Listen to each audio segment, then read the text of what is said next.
Common run problem number 2.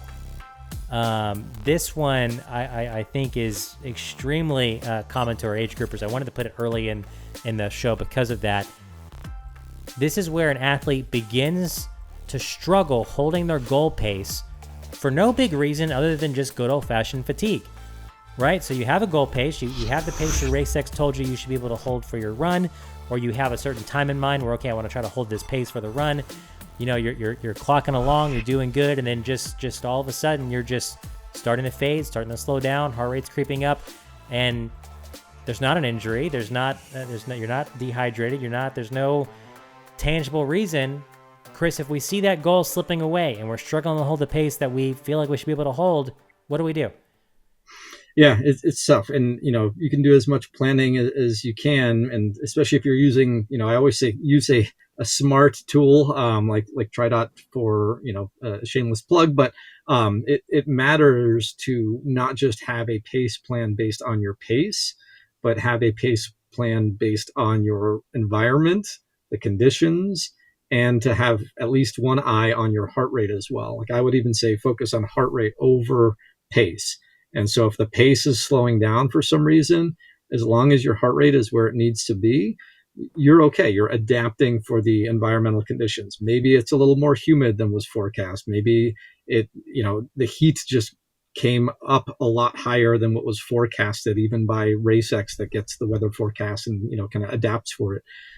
So you always, as an athlete, you need to be ready to adapt. And so you can look at a couple different things. Like one, obviously, just start backing off and do the same thing, like assess where you're at. I always focus on that B of breathing, because oftentimes when someone fatigues, that fatigue and accelerates because you're not getting enough energy. And whether that's you didn't take in enough fuel, or, which is often the case, when people get tired, their breathing goes down and they stop breathing in as much oxygen. And, I focus a lot on metabolic testing and VO2 max and stuff like that, and geek out on all that. And a lot of that you learn when you do stuff like that, that oxygen is one of the most primary fuel sources for your body. And if you can get more oxygen into your system, you can get more energy out of your body, right? You oxidize your fat stores for more energy. And the longer in distance, like Ironman especially, that fuel source becomes much more important. So just breathing is one of the most important things. Sometimes when I cheer my athletes on at races, I'll actually hold up a sign and I'll yell at them and I'll say, just breathe, to get them to remind themselves to breathe deeper, like get more oxygen in. I use the analogy of a campfire. If you fan the flame, it's going to burn more. And so if it's just a fatigue thing, you can oftentimes kind of biohack your body a little bit into actually getting more energy out of your body by just focusing on your breathing. Establish that breathing, work on that respiration first. Oftentimes that can help you get out of a bad spot, whether it's your mood or whatnot. But the other thing, which is sometimes on course, sometimes it isn't, is caffeine. Take advantage of any little caffeine boost.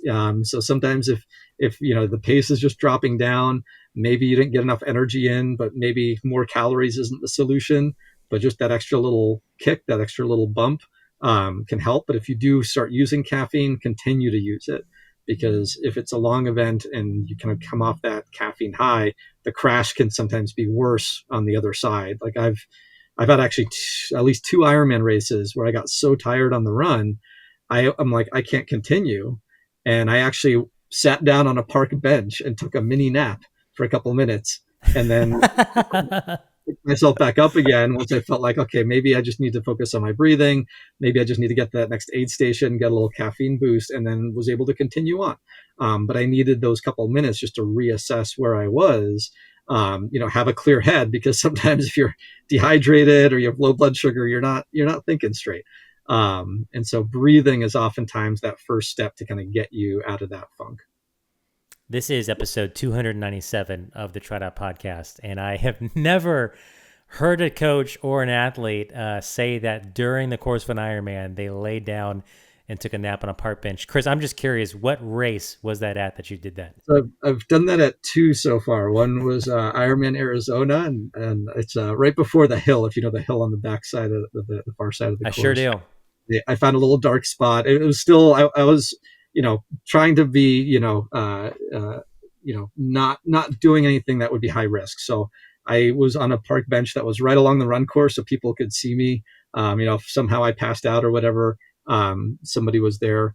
And then at Ironman, it was when Des Moines had a full Ironman. It was a very hot condition day. It was actually the same race that I was power walking the run, and the run, because I couldn't run the run.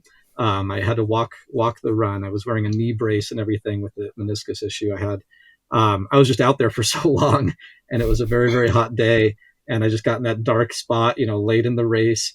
It was probably mile 18, mile 20, something like that, the marathon. And I'm like, you know what? I got plenty of time. I can afford to just sit down for a little bit, kind of regain my composure. And that little 5-minute nap helped, and I was able to continue on.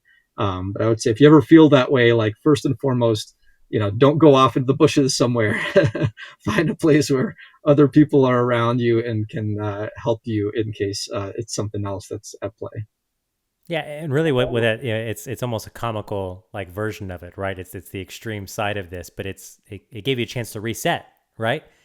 And so for a lot Yeah. of people listening, okay, in your local sprint, your local Olympic, your half Ironman, okay, you might not be like Chris and find a bench to take a nap. You might, I don't know, but maybe that reset is just walking an aid station. Giving yourself from where you are now to the next stop sign, and just walking for a minute, re-clearing your head, and just breathing, right? And resetting your head. And so yeah, lots of good stuff here. I'm always on board for anybody who encourages me to take caffeine and more of it. And I'm always down for a nap. So Chris, I really like how this podcast is going so far.